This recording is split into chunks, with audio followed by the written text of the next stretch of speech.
Next हमारे पास आता है एब्जॉर्प्शन स्पेक्ट्रम। एब्जॉर्प्शन स्पेक्ट्रम क्या है कि किस वेवलेंथ पे कितनी लाइट एब्जॉर्ब हो रही है।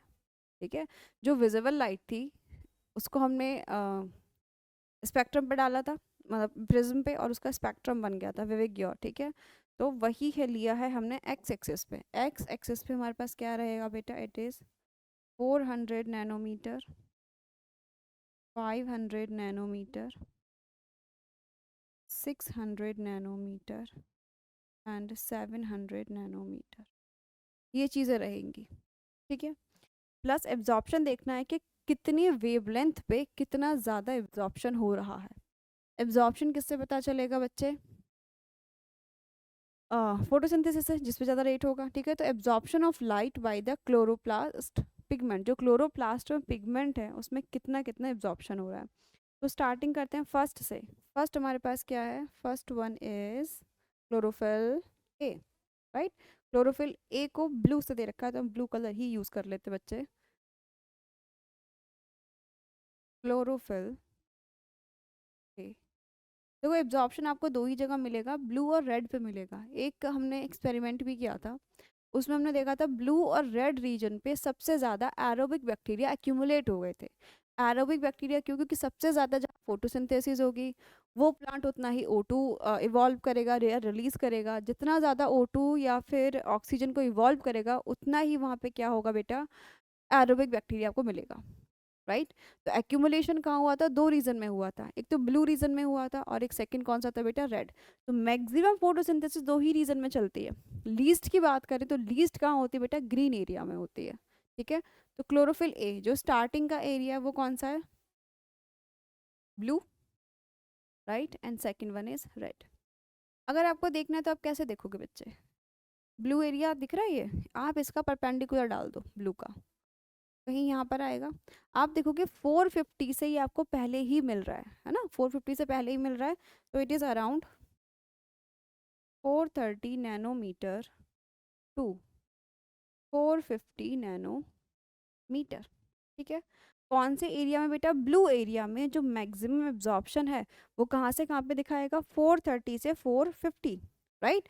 अगर आप ब्लू रीजन की बात करोगे, यहाँ पर पेंडिकुलर डालो, 650 से आपको ज़्यादा ही मिलेगा ये कितना होता है बेटा, 660 नैनोमीटर टू 680 नैनोमीटर। ये मैक्सिमम है जहाँ पे किस वेवलेंथ पे मैक्सिमम एब्जॉर्प्शन हो रहा है, तो इसी वेवलेंथ पे क्या होगा बेटा, मैक्सिमम फोटोसिंथेसिस रेट भी होगा, राइट। सेकंड हमारे पास क्या है बच्चे, chlorophyll B. Second one is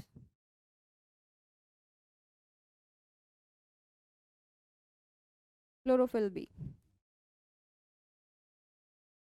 blue and red, same. पता है रटने से कुछ नहीं होगा, आप ना परपेंडिकुलर डाल के देखो, दो ग्रीन वाला है, आप यहाँ जब इसका परपेंडिकुलर डालोगे तो आप देखोगे कि 450 से तो आगे ही दिखा रहा है ना, 450 से बहुत आगे दिखा रहा है। तो इट इज़ अराउंड कितना होगा बेटा, 455 नैनोमीटर टू 470 नैनोमीटर। सिमिलर आप देखो बेटा रेड के केस में कितना जाएगा, around 640 nanometer to 650 nanometer, right. Next अगर हम बात करते बेटा कैरोटेनॉइड की,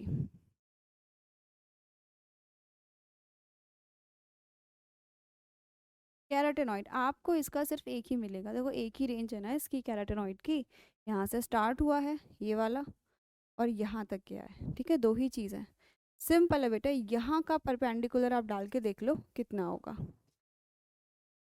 तो it is around 450 nanometer to 500 nanometer, right. ये वो वेव लेंथ है बेटा जहाँ पे सबसे ज़्यादा क्या होता है, एब्जॉर्प्शन। जहाँ ज़्यादा एब्जॉर्प्शन होगा वहाँ फोटोसिंथेसिस ज़्यादा होगी। ठीक है, समझ आ गया, ओके। अगर इसी में हम एक स्टेटमेंट और लिख लेते हैं, वो क्या होगा बेटा हमारे पास, ओके, वो हमारे पास क्या होगा कि कौन सा ऐसा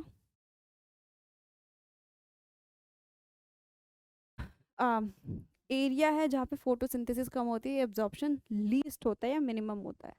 मैं क्या लिख सकती हूँ बेटा, एट ग्रीन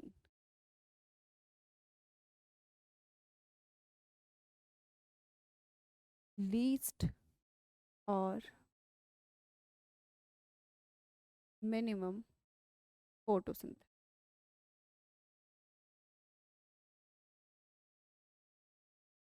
ठीक है, सबसे कहाँ होती है बेटा, फोटोसिंथेसिस होते हैं। ये समझ में आ गया। अब मैं यहाँ पे आपको एक चीज़ और दिखाती हूँ। इसी को आप एक्शन में लेके जाओ कि कौन सी वेवलेंथ पे कितना ज़्यादा एक्शन होगा, है ना, कौन सी वेवलेंथ पे कितना ज़्यादा एक्शन होगा। तो ध्यान से देखना बच्चे, यहाँ से स्टार्ट हुआ और फिर ड्रॉप ना। एक्शन दो ही पीक तो आ रही है, एक पीक कहाँ आ रही है मेरे पास, रेड, और सेकंड पीक मेरे पास कहाँ आ रही है बेटा, ब्लू।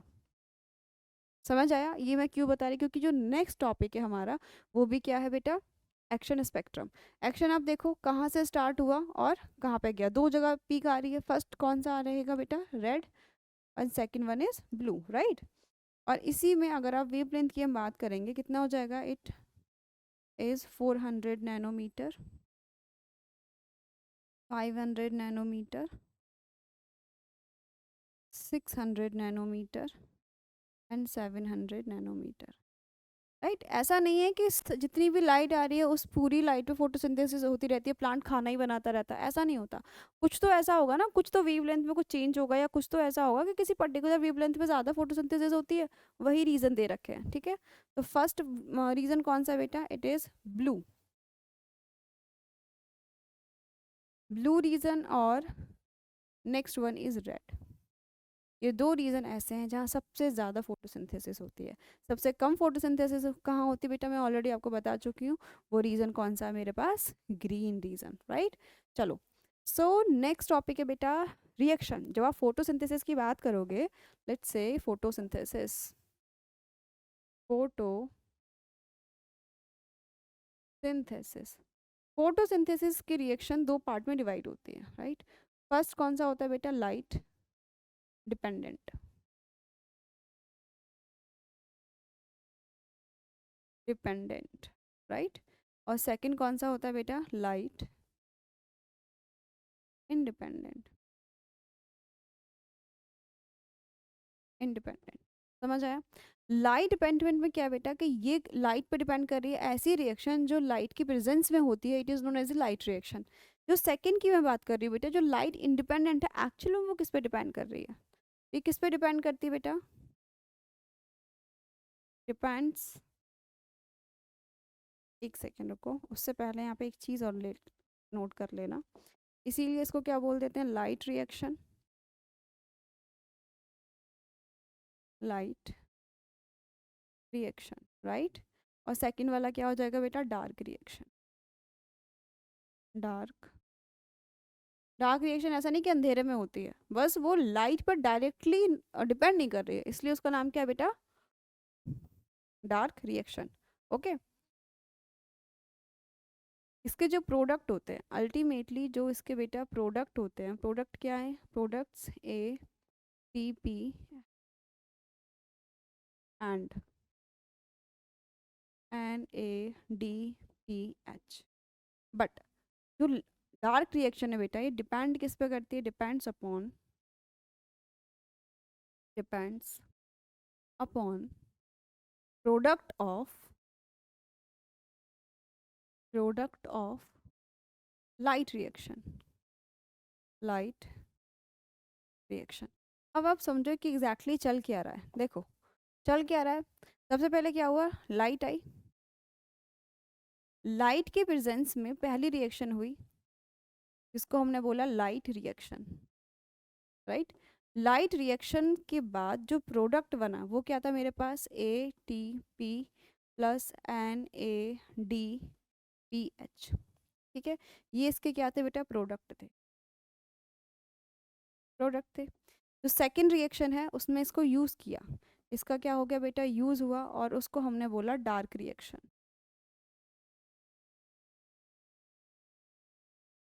और डार्क रिएक्शन का अल्टीमेट गोल क्या है, ग्लूकोज बनाना। तो हम यही तो कर रहे हैं। हम किस में कन्वर्ट कर रहे हैं बेटा, हम लाइट को किस में कन्वर्ट कर रहे थे, ग्लूकोज में। लेकिन उसके बीच में दो रिएक्शन आए, एक डार्क रिएक्शन आया, एक लाइट रिएक्शन आया। डार्क रिएक्शन किसके प्रोडक्ट पर डिपेंड करता है, लाइट रिएक्शन के, जो क्या है एटीपी एंड एनएडीपीएच। ठीक है, समझ आया? अल्टीमेट गोल क्या था मेरा? ग्लूकोज बनाना, एनर्जी बनाना। ठीक है, तो फर्स्ट से स्टार्ट करते बेटा लाइट रिएक्शन।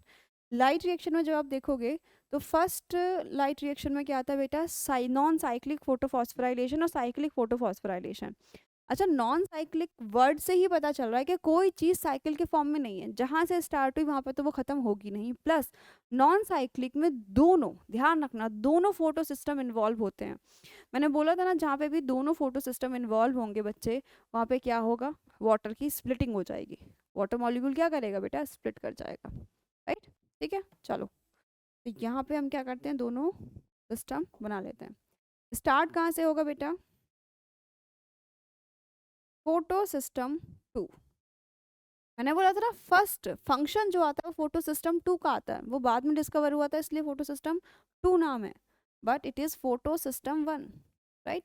फोटो सिस्टम 1 क्या था बेटा? P700 and photo system 2 is P680। Starting कैसे हुई बच्चे? लाइट आई, देखो ऐसा तो नहीं कि एक ही सिस्टम पे आएगी, दोनों सिस्टम पे आती है। लेट्स सी, दोनों सिस्टम पे लाइट आई। ओके, अब लाइट क्या करेगी बेटा? इलेक्ट्रॉन एक्साइटेड होगा और वो जंप कर जाएगा। इलेक्ट्रॉन एक्साइटेड होके जंप किया, इट इज अपहिल। ये क्या है बेटा? Uphill. And required energy.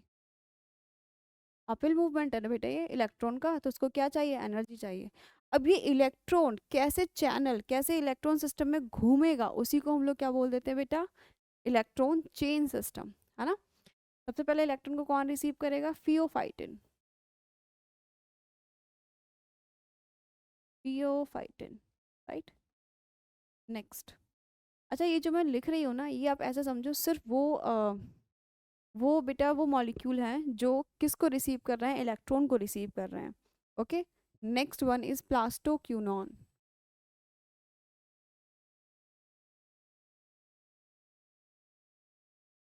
Next one is cytochrome B6F complex.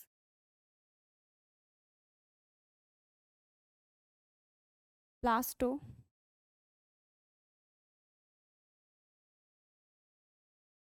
Cyanin. समझ आया?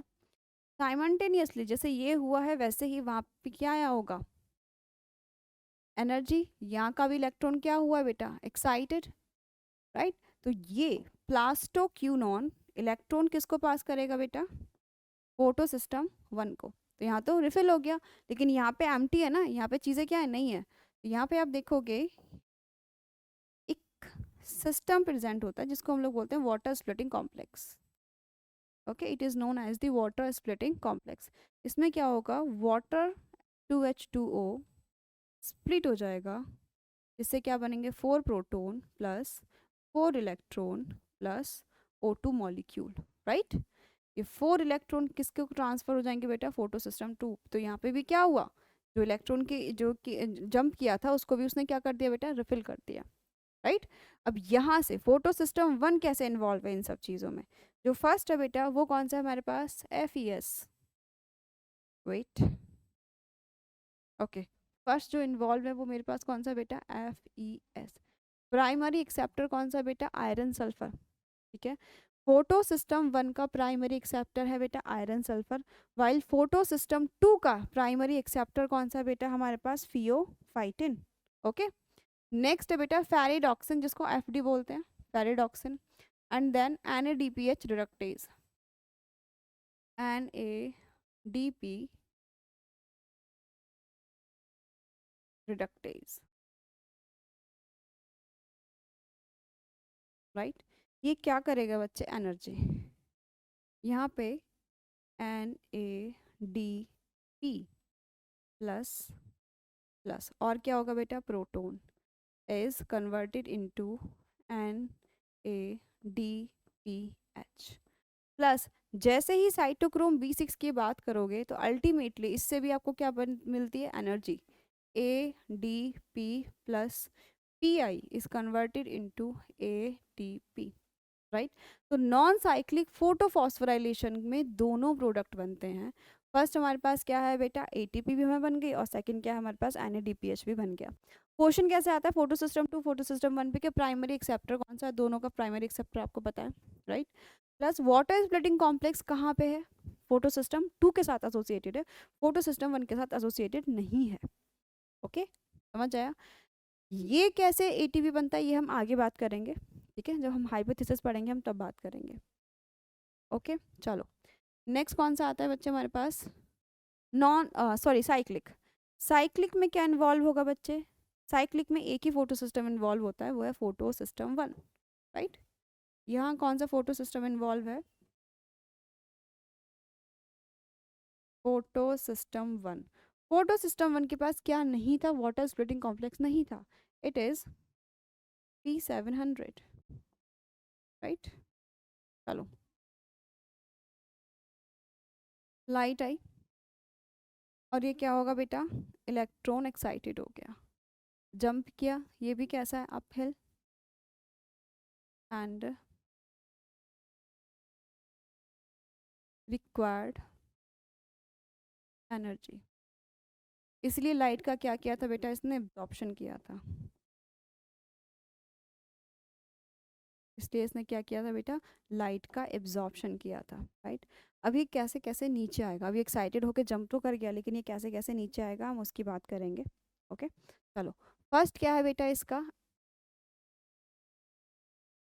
Iron sulphur, then FD ferredoxin. Okay, अच्छा ये आपको सिमिलर लग रहा होगा, ये जो हमने लास्ट में बात करी थी, लास्ट वाला कौन सा था बच्चा हमारा, नॉन साइक्लिक, सेम ही चीज़ है, लेकिन यहाँ पे क्या नहीं होता है बेटा, NADPH रिडक्टेज नहीं होता है, वो एब्सेंट होता है, ठीक है। यहाँ पे क्या नहीं है, NADPH रिडक्टेज नहीं होता है। इसके आगे क्या चलेगा बेटा, plastoquinone, then cytochrome B6F complex, and then plastocyanin. Ultimately ये इलेक्ट्रॉन किसको पास कर देगा, फोटो सिस्टम वन, जहाँ से वो आया था। तो ये एक साइक्लिक मैनर में चल रहा है।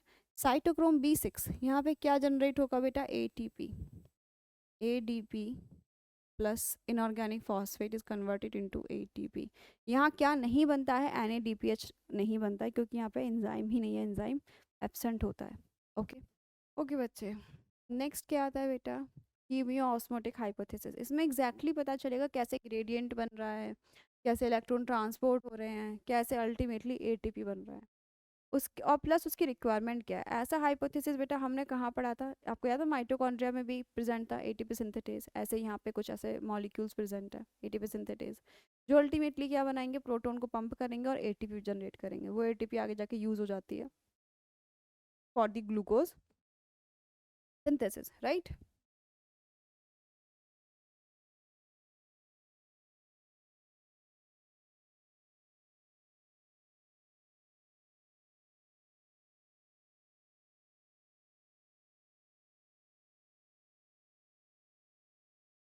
ओके, ये क्या है बच्चे, क्लोरोप्लास्ट,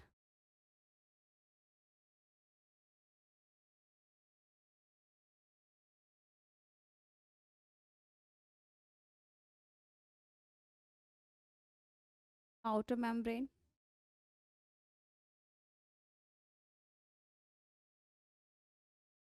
इनर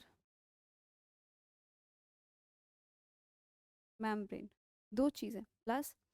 अब जब ये आप यहाँ से स्टार्ट करोगे तो आपको एग्जैक्टली फोटो फॉस्फोराइलेशन स्टार्ट होना चाहिए, हमने कहाँ से वो स्टार्ट किया था।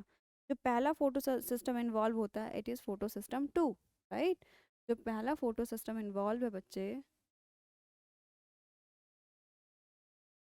एक से, let's see, क्या है हमारे पास, फोटो सिस्टम टू।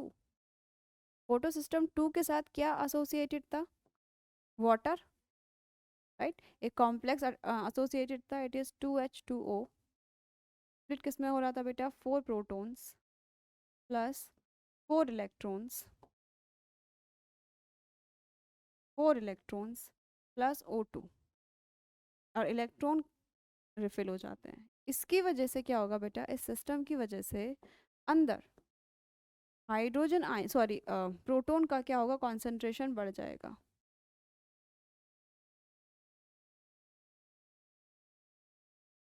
बढ़ जाएगा प्लस ये कैसा हो जाएगा बेटा, slightly acidic, acidic.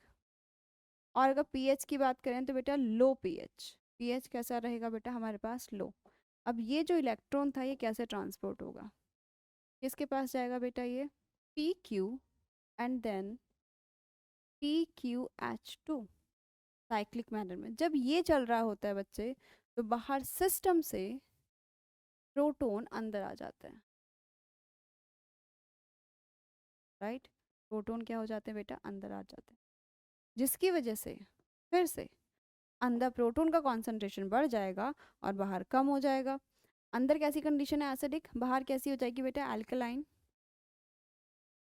Plus pH कैसा रहेगा बेटा, हाई पीएच। अब मैं हाई की जो बात कर रही हूँ वो कंपैरिजन की बेस में बात कर रहे हैं, जहाँ प्रोटॉन ज़्यादा होते हैं वहाँ पीएच तो लो ही रहता है।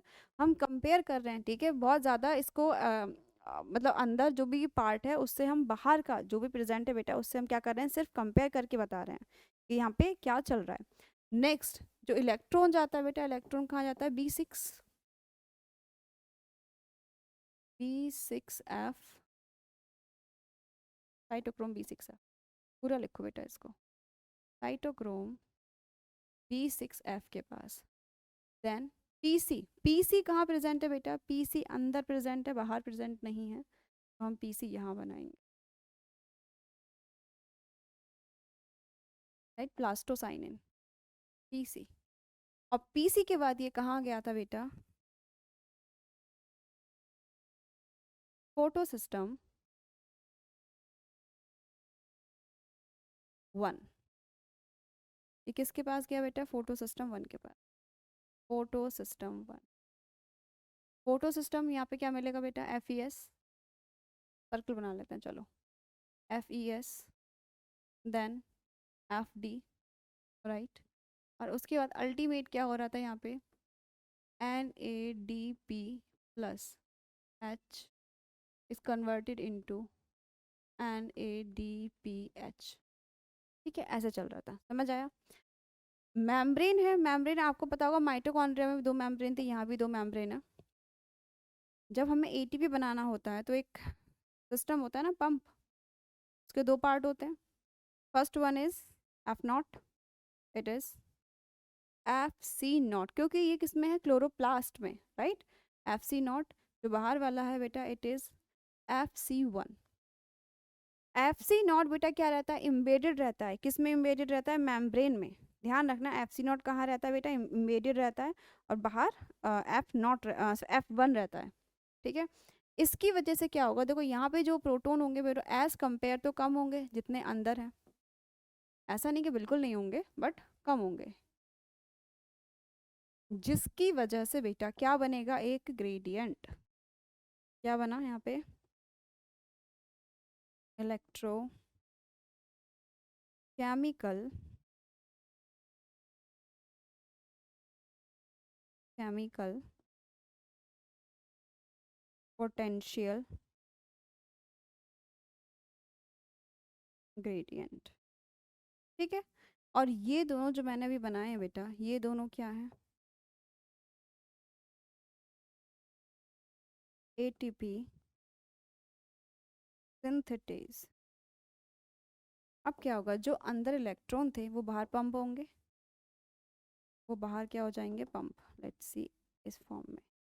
और यहाँ पे ATP जनरेट हो जाएगी, कैसे जनरेट होगी बच्चे, ADP plus PI inorganic phosphate is converted into ATP।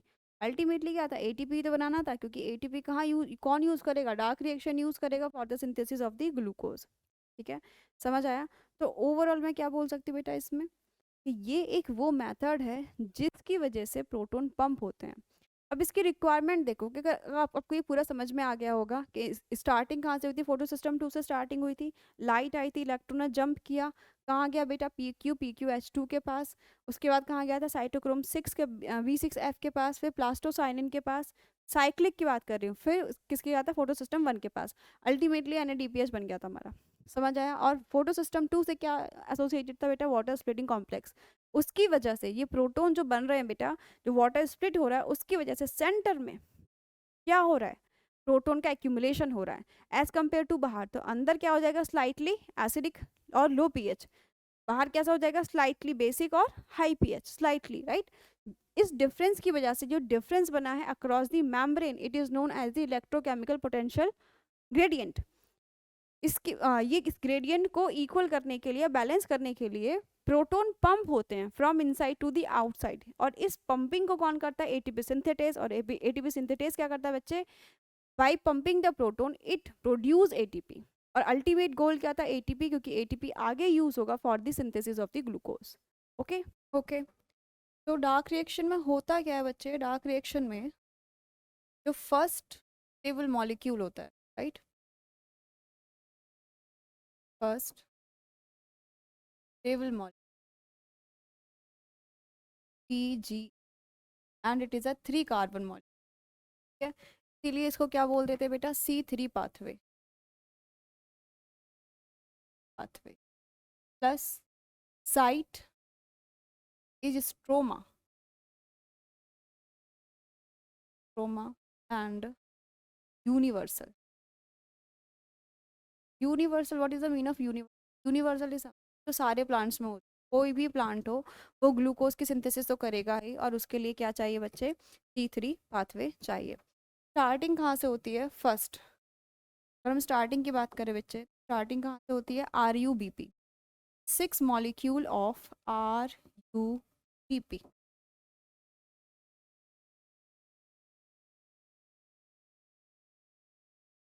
is converted into, in the presence of 6 molecule of CO2, 12 molecule of ठीक है।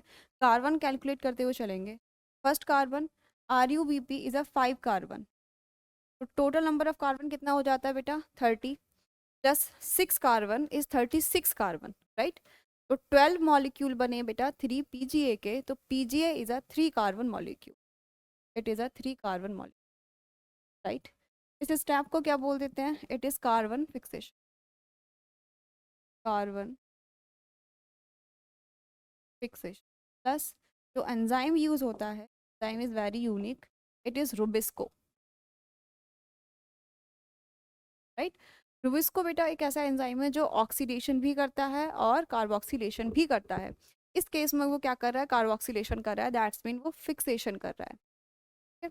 In the next step 12 molecule of 3 PGA is converted into 12 molecule of 1, 3 is phosphoglycerate, right.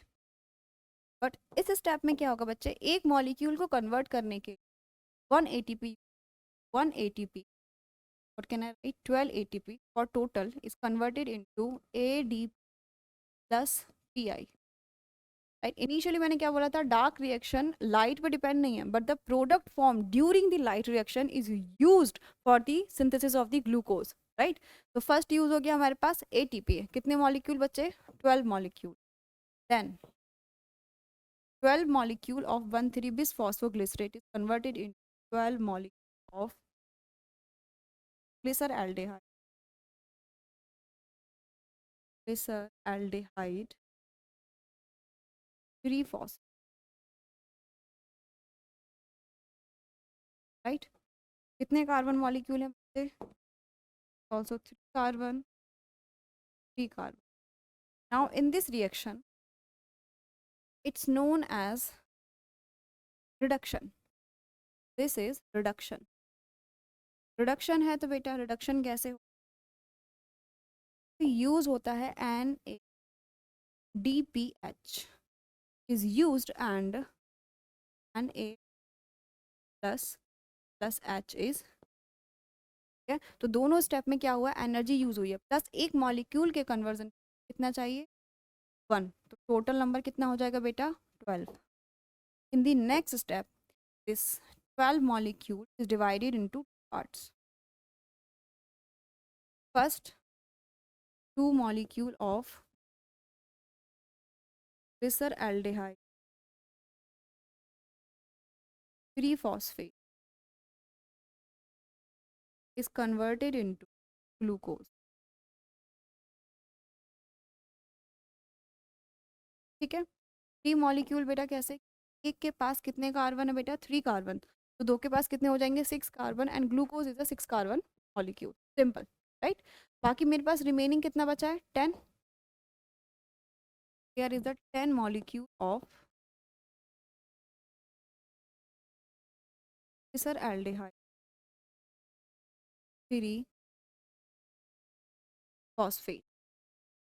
Now the molecule rearranged and it converted in RUB, ठीक है। Carbon number count करते हैं, कितने carbon था बेटा, 3 carbon molecule, तो टोटल नंबर ऑफ कार्बन कितने हो गए, 30, प्लस कन्वर्जन के लिए for the production of 1 RUB there is a use और requirement of the 1 ATP, right. तो टोटल कितनी ATP हो जाएंगी बेटा, 6 ATP used, 1 ADP plus inorganic phosphate, ठीक है, समझ आया। तो ये पूरी क्या थी, साइक्लिक प्रोसेस है। प्लस जो थर्ड स्टेप है, third step is known as the regeneration, it is regenerate. Questions कैसे आते हैं, क्वेश्चंस थोड़े ट्रिकी आते हैं, like what if we calculate ATP number per CO2 use और ATP और NADPH used per glucose molecule, ठीक है। तो इनिशियली हम किसकी बात कर रहे हैं, पर ग्लूकोज, लाइक 1 ग्लूकोज के लिए कितना यूज होगा बच्चे, 1 ग्लूकोज के लिए ये साइकिल कितनी बार चलेगी, 6 टाइम्स, ठीक है। तो टोटल आप काउंट करो, ATP कितना होगा बेटा, 12 एंड 6, 1 ग्लूकोज के लिए 18 ATP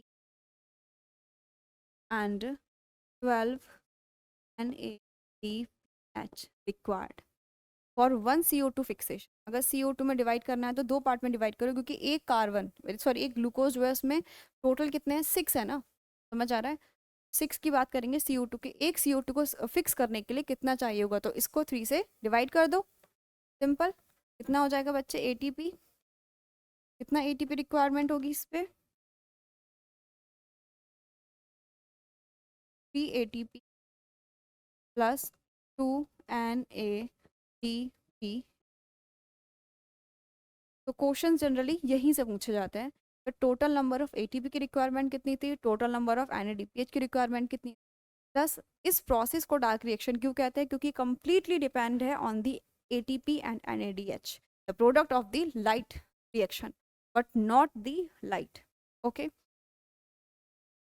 राइट।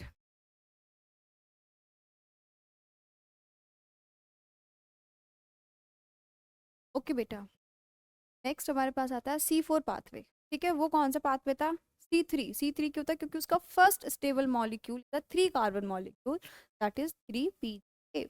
बट अगर मैं इसको C4 बोल रही हूँ तो यहीं से पता चल गया इसका जो first carbon sorry first fixed क्या होगा बेटा, first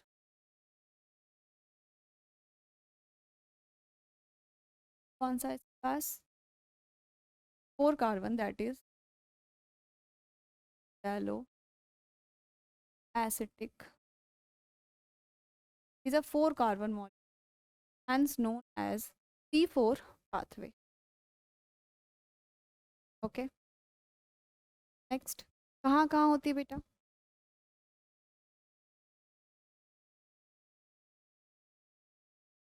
some monocot, right, and monocot की एग्जांपल आपको कैसे याद रखने, M स्टैंड फॉर मेज, A is Amaranth.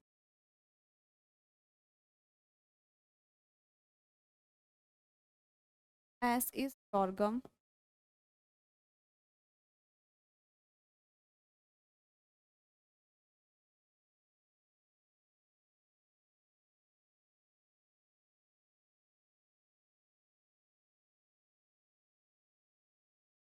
मैंने क्या बोला बच्चे कि इसका जो फर्स्ट स्टेबल मॉलिक्यूल होगा वो क्या है, 4 कार्बन प्लस। इसमें एक स्पेशल फीचर होता है कि जो C4 पाथवे है दो एक ही सेल में नहीं चलता, दो अलग अलग सेल्स में चलता। तो नेक्स्ट स्टेप क्या हो जाएगा बेटा, 2 सेल इन्वॉल्व। कौन कौन सी 2 सेल है, फर्स्ट हमारे पास क्या है बेटा, मीजोफिल।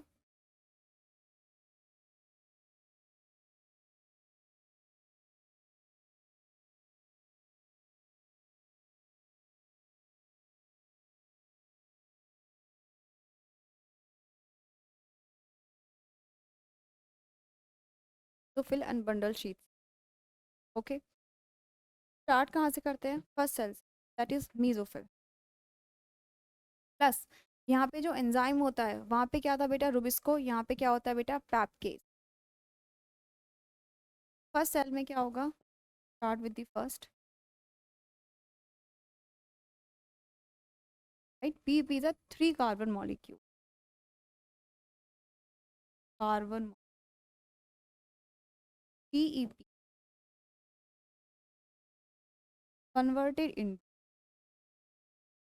oxaloacetic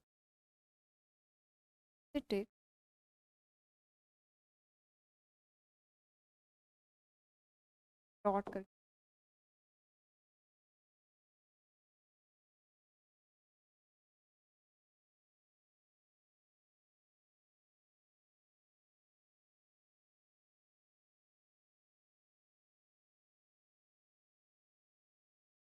CO2।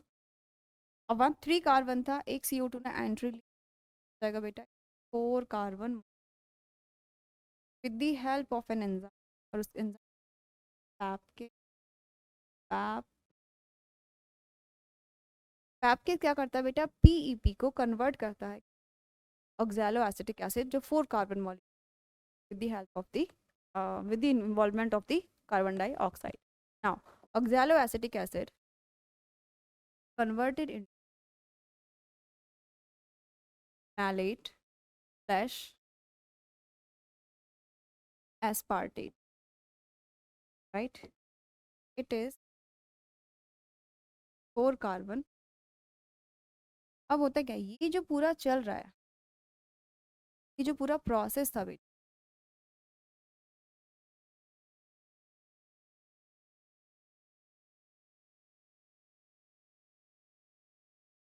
प्रोसेस चल रहा है,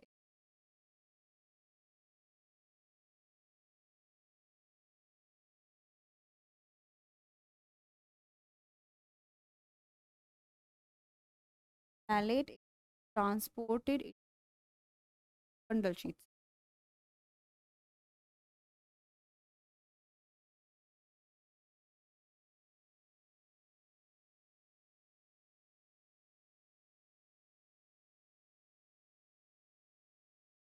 बंडल शीट।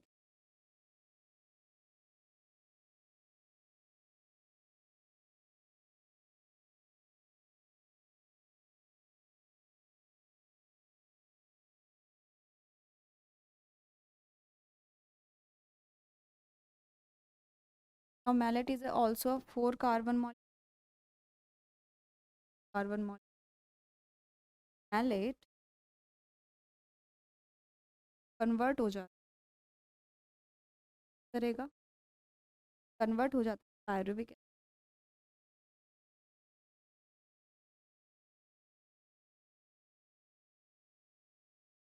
कार्बन।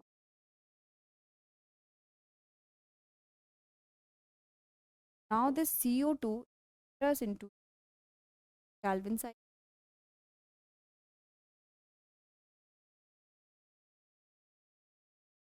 प्रोडक्शन हो जाएगा ग्लूकोज का। Pyruvic acid again transport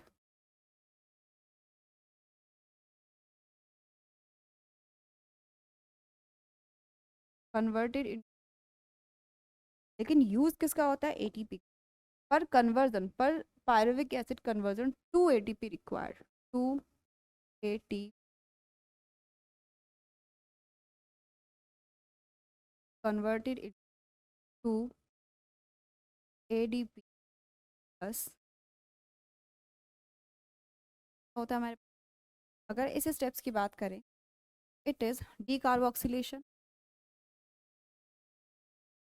carboxylation, generation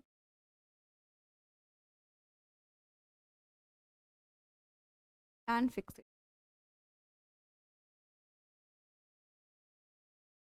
अब तुम्हें इसमें क्या करना है, ये भी एक टाइप का क्या है बच्चे, साइक्लिक प्रोसेस है। अब आपको इसमें total number of ATP and NADPH बताना, राइट। तो total number of ATP and NADP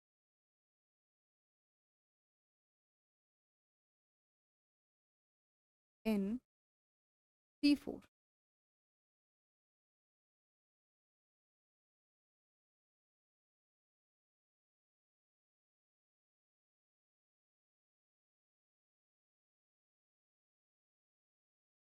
right. तो एटीपी बेटा कहाँ कहाँ यूज हुआ था, देखो तो Calvin cycle, right. Kelvin cycle में ऑलरेडी हमें पता है कितना था, 18 एटीपी प्लस इसमें एडिशनल एटीपी कितना यूज हुआ है पर कन्वर्जन में, 2। पर कन्वर्जन में कितना हुआ है बेटा, 2 टाइम्स हुआ है। और अगर ग्लूकोज मॉलिक्यूल बनाना है तो कितने CO2 चाहिए, मुझे 6 चाहिए, क्योंकि glucose is a 6 carbon molecule. तो ये साइकिल कितनी बार चलेगी, 6 टाइम चलेगी। तो 6 × 2 कितना हो जाएगा, total number of molecule 12, right, 12 ATP. NADH कितना था, सिर्फ जो हमारे पास कैल्विन साइकिल में यूज होगा, वो कितना था बच्चे, 12 टी। टोटल कितना हो जाएगा, एटीपी।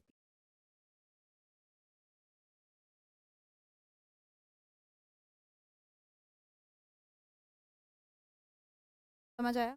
तो क्या C4 में ज़्यादा एटीपी यूज़ हो रही है as compare to the C3, of course. C4 में 30 एटीपी यूज़ हो रही है एंड C3 में कितना हो रहा था बेटा, 18 ATP. But the number of the NADPH is common in both, right. अब बहुत फेमस आता है कि फीचर्स और जनरल डिफरेंशिएशन में बहुत एग्जाम्पल आते हैं, ठीक है। फर्स्ट स्टेबल प्रोडक्ट क्या था हमारे पास, C3 में क्या था बेटा, 3 PG, राइट। एंड C4 में क्या था बच्चे, oxalo acid, right. Primary O2 acceptor, ठीक है। C3 प्लांट में यूज किसका हो रहा था, RUBP का, इट इज RUBP एक्सेप्ट कर रहा था। But in the C4 plant में किसका हो रहा था बच्चे, पैप का, PE, राइट। पैप CO2 को एक्सेप्ट करके कन्वर्ट हो रहा था ऑक्सैलो एसिटिक एसिड में, वाइल RUBP CO2 को एक्सेप्ट करके कन्वर्ट हो रहा था बेटा 3PG। पैप 3 कार्बन मॉलिक्यूल था, RUBP 5 कार्बन मॉलिक्यूल था। जो इसके प्रोडक्ट बने, एक एक कार्बन आप ऐड कर दो, यहाँ पे कितना बनेगा बेटा, 4 कार्बन। बट 3 PGA में वो कितना था, 3 कार्बन था, लेकिन नंबर उसके क्या हो गए थे, ज़्यादा हो गए थे। Enzyme for fixation, right. एक C3 में ड्यूरिंग द कार्बन फिक्सेशन कौन सा एंजाइम यूज हो रहा था, तो it is rubisco, right. The point is कि rubisco is very unique because इसके पास कार्बोक्सिलेशन एंड ऑक्सीडेशन दोनों की प्रॉपर्टी होती है। ये कार्बोक्सिलेशन भी कर सकता है, ऑक्सीडेशन भी कर सकता है, depending on the ratio of the oxygen and the carbon dioxide. ठीक है, कि कार्बन डाइऑक्सीजन का और कार्बन डाइऑक्साइड का रेशियो क्या है, उसके बेसिस पे क्या करेगा, फिक्स करेगा। आगे जो प्रोसेस है हम उसको बोलते हैं C2 पाथवे। उसमें जो प्रोडक्ट बनेगा वो 2 कार्बन मॉलिक्यूल है, और उसमें हम लोग पढ़ेंगे कि एक्चुअल में इसका यूज़ क्या है। वैसे तो वेस्टफुल प्रोसेस है, फिर भी हम उसको एक बार रीड कर लेंगे। चलो, C4 प्लांट में यूज़ किसका हो रहा था बच्चे, पैप केस का,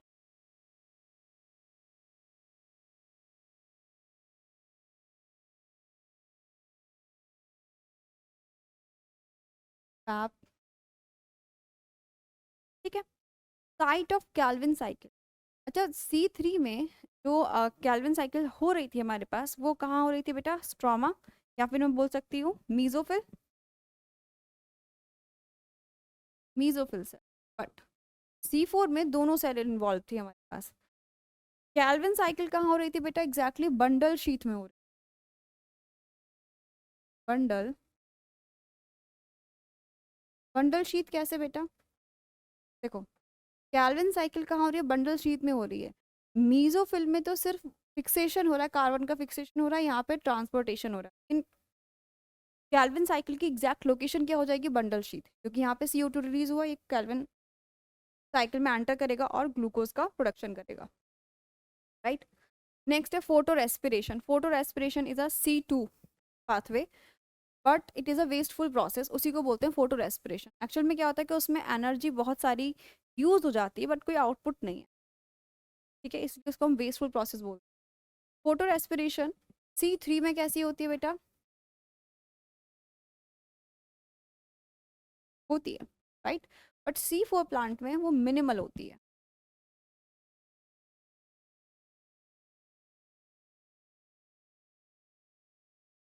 एब्सेंट,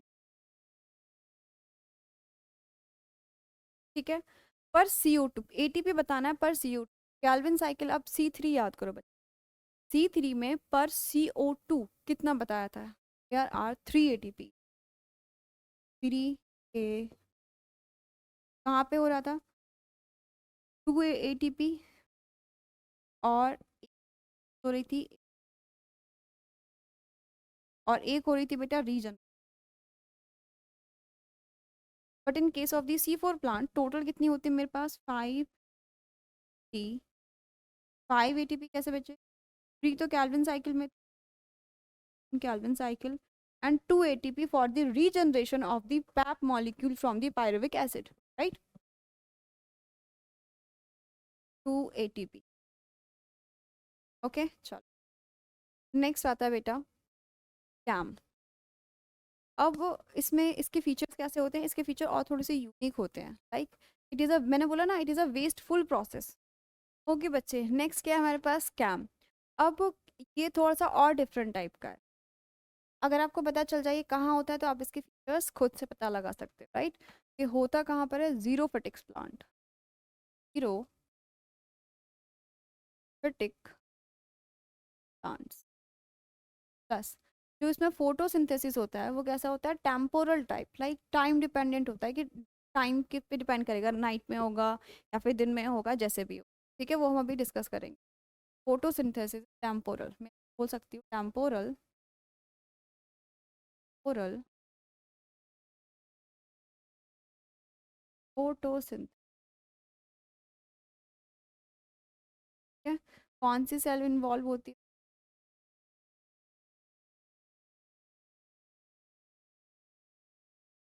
राइट। इससे पहले एक चीज और ऐड कर देते हैं। ये इस टाइप की जो एनाटमी होती है ना, जिसमें मीजोफिल भी होता है और बंडल शीथ सेल भी होता है, उस एनाटमी को हम लोग क्या बोल देते हैं बेटा? Cross anatomy, right. क्रांस, उसमें दोनों चीज होंगी। क्या क्या, कौन कौन से सेल्स हैं उसमें? तो मीजोफिल है, mesophyll, right, plus bundle sheath, bundle sheath, दोनों टाइप की, ठीक है। तो उसको ध्यान रखना है कि क्रांस एनाटमी आपको कहाँ मिलेगी? C4 प्लांट्स में मिलेगी। चलो इधर आ जाते हैं। सिर्फ कौन सी सेल प्रेजेंट है बेटा? मीजोफिल। इसमें हम दो पार्ट में डिवाइड करते हैं। फर्स्ट मेरे पास क्या है? नाइट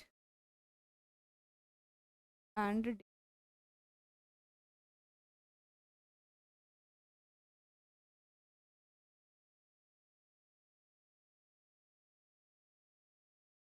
तो नाइट में स्टोमेटा ओपन होगा, और क्या क्या, सेम ही चीज़, जो भी प्रोसेस इससे पहले हमने पढ़ी है सेम ही चीज़ होगी, बस वो नाइट और डे में उसको डिवाइड कर, डिवाइड कैसे करेंगे बच्चे? CO2 plus cap is converted in oxalate,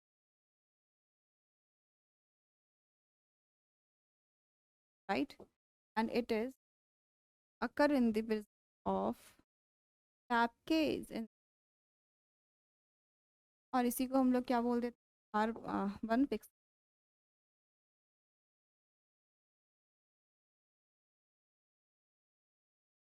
R1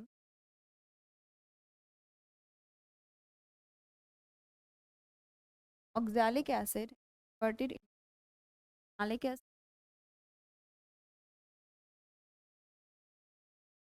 and it is stored in vacuum.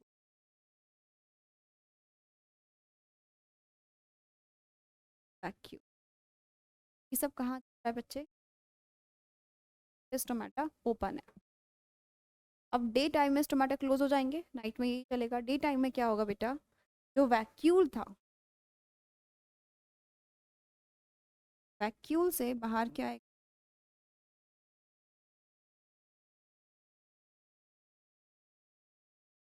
Similar process. First क्या रिलीज करेगा वो, CO2। CO2 enters into the Calvin cycle,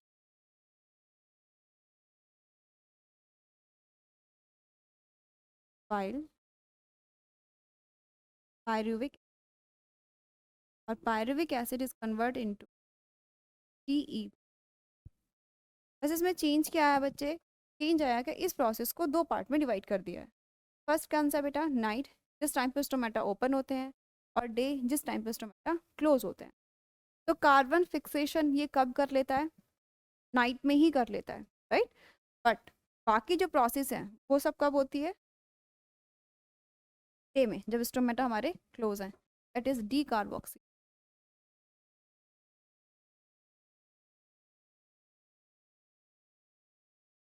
it is regenerate.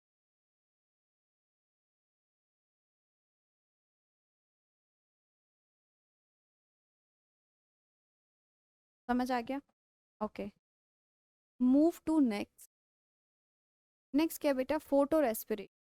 Photo respiration is a wasteful process, इसमें कोई ATP कोई NADPH कुछ नहीं बनता। Plus अब ये सोचो कि इसमें सिर्फ और सिर्फ जो एनर्जी बनी थी ड्यूरिंग दी लाइट रिएक्शन वो यूज़ हो जाती है, बट उसका कोई प्रोडक्ट नहीं है, कुछ बन ही नहीं रहा है। और इसमें होता क्या, अब तक रुबिस्को क्या कर रहा था बच्चे, अब तक रुबिस्को कार्बोक्सिलेशन कर रहा था, बट इस केस में रुबिस्को करता क्या है, ऑक्सीजनेशन करेगा। क्यों, क्योंकि यहाँ पे ऑक्सीजन और कार्बन डाइऑक्साइड के रेशियो में चेंज आता है, या फिर वो हाई हो जाता है। चलो, प्लस इसका जो फर्स्ट मॉलिक्यूल होता है, फर्स्ट स्टेबल मॉलिक्यूल कैसा हो जाएगा, 2 carbon molecule.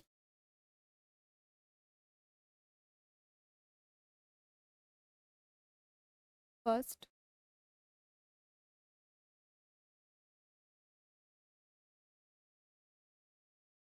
Molecule 2 carbon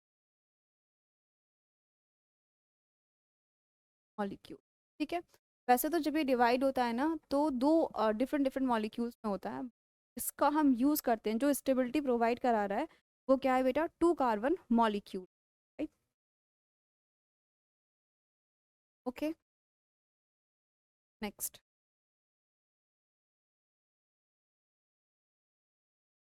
O2 को बेटा ये कंज्यूम करता है,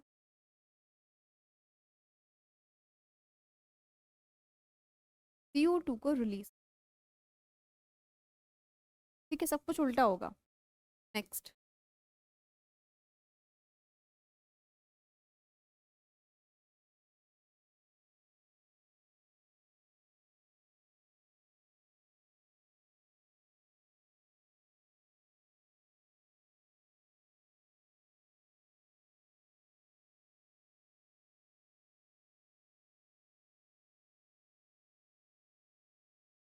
वो ग्लूकोज, कोई ग्लूकोज भी नहीं बनेगा। प्लस कैसे प्लांट्स में होता है, जो हॉट होते हैं, जो ड्राई होते हैं, हॉट एंड ड्राई प्लांट्स कहाँ पे होंगे, हॉट एंड ड्राई कंडीशंस में होते हैं जनरली, ये मिलता है, ठीक है। तो क्या इन सब चीज़ों को देख के मैं बोल सकती हूँ कि ये एक वेस्टफुल प्रोसेस है, it is a wasteful process.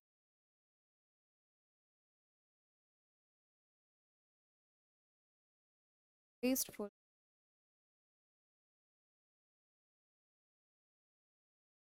Process waste ही मिलेगा और कुछ भी नहीं जा रहा है। प्लस इसमें जो सेल्स इन्वॉल्व है, सेल्स कौन कौन सी इन्वॉल्व है, या फिर मैं बोल सकती हूँ कितने होते हैं, 3, 1, 2 एंड फर्स्ट जो स्टेप होता है वो हमारा होता है क्लोरोप्लास्ट में, क्लोरो। सेकंड होता है बेटा पर ऑक्सीजन। थर्ड वन इज,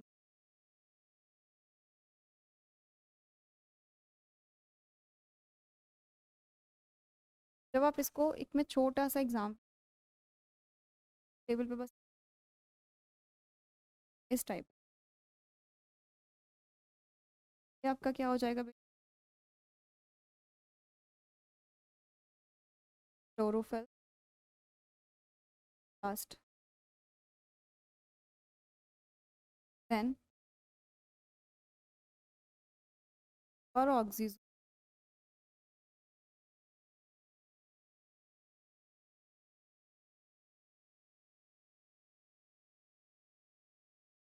चीज, अब द पॉइंट इज कि इसमें O2 एंड CO2 का रेशियो हाई हो जाता है। क्या बोल रही हूँ,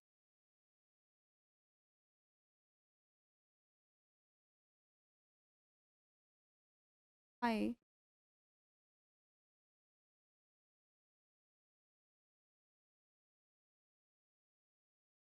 इसकी वजह से क्या होता है बेटा, इसको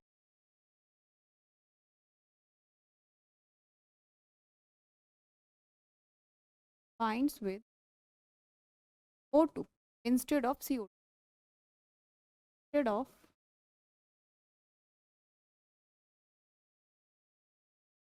O2, CO2 की जगह वो किससे बाइंड कर लेता है, O2 से बाइंड कर लेगा, तो क्या होगा, ऑक्सीजनेशन हो जाएगा।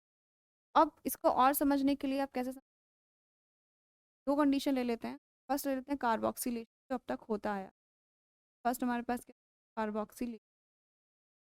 कार्बोक्सिलेशन क्या क्या पढ़ा कि RuBp plus CO2 converted into, इसमें कन्वर्ट हो रहा था 3PGA, ठीक है, 3PGA में कन्वर्ट हो रहा था वो, 3 कार्बन मॉलिक्यूल था, इसलिए हम उसको क्या बोल रहे हैं, 3PGA।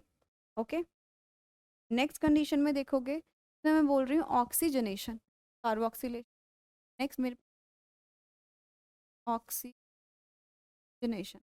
इस ऑक्सीजनेशन में एक्जैक्टली होगा क्या बच्चे, कि CO2 की जगह O2 बाइंड करेगा, तो RuBp 5 कार्बन है, बाइंड करेगा बेटा O2 से, तो 5 और 6 कार्बन हो गया ना, तो ये अल्टीमेट कार्बन कंप्लीट हो जाता है, नंबर पर डिपेंड करता है। इस converted in 2 molecule, 1 molecule of 3P plus 1 molecule of फॉस्फोग्लाइको,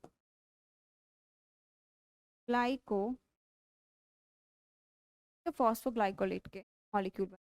तो फॉस्फोग्लाइकोलेट कितना है बेटा, इट इज 3 कार्बन 2 कार्बन। तो मैं स्टेबल मॉलिक्यूल की बात कर रही थी कि 2 carbon stable molecule is phosphoglycolate.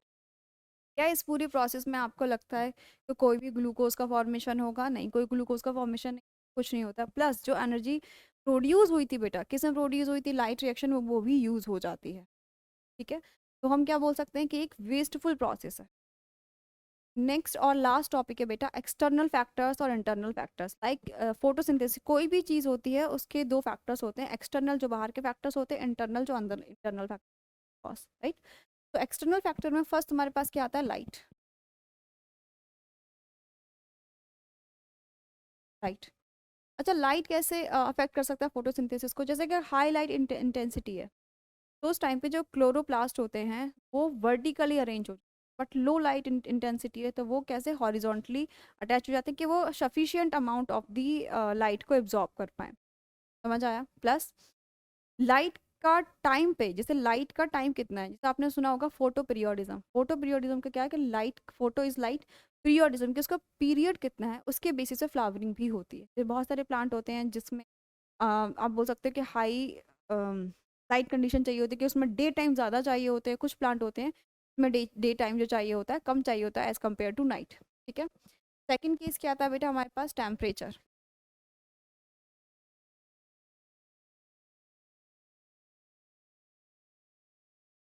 Temperature right.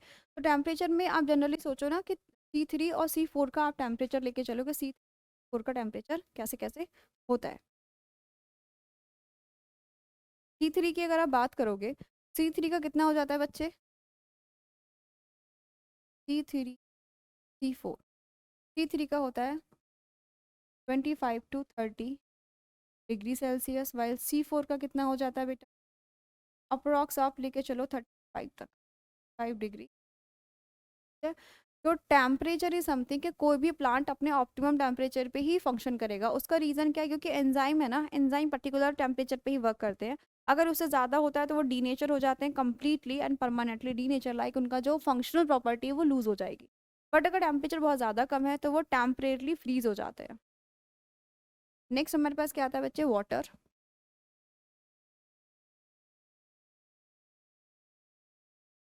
In single word, water is very essential for the life ना।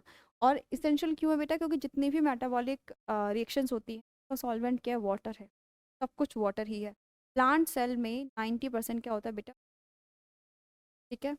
और हम क्या बोल सकते हैं, girls and pH, like different different plant का, या मैं बोल सकती हूँ स्पेसिफिक डिफरेंट एंजाइम का फंक्शनल डिफरेंट डिफरेंट होता है। डिफरेंट लाइक कुछ एंजाइम है जो हाई पीएच पे वर्क करेंगे, कुछ एंजाइम है जो लो पीएच पे वर्क करेंगे। इट्स डिपेंड ऑन के हम लोग कौन से एंजाइम की बात कर रहे हैं, लेकिन जनरली हम ऑप्टिमम लेके चलते हैं कि कुछ एंजाइम है जो जनरली इन सिंगल वर्ड के वो न्यूट्रल के साइड रहते हैं। ठीक है। अच्छा, इंटरनल फैक्टर्स क्या होते हैं बच्चे, internal factor like leaf size क्या होगा, शेप, नंबर। सेकंड क्या हो जाएगा बच्चे, genetic makeup, genetic makeup, number of chloroplast, number of chloro. तो this is all about the factors that affect the photosynthesis. के अलावा और बहुत सारे फैक्टर्स होते हैं। अब जैसे जैसे टाइम चेंज हो रहा है, जैसे जैसे आप देख रहे हो इन्वायरमेंटल कंडीशन चेंज, प्लांट उसके अकॉर्डिंग हो सकता है कि अडाप्ट कर ले, बहुत सारे प्लांट अडाप्ट कर चुके हैं। ठीक है? तो चीज़ें चीज़ें जो भी उनके फिलहाल के लिए आप सोचो जो एडवर्स कंडीशन है, इट माइट बी पॉसिबल कि आगे जाके उनके लिए वो नॉर्मल कंडीशन होता है ड्यू टू अडेप्टेशन और the evolution. Okay, so this is all about the photosynthesis. In the next class we will start from the next chapter.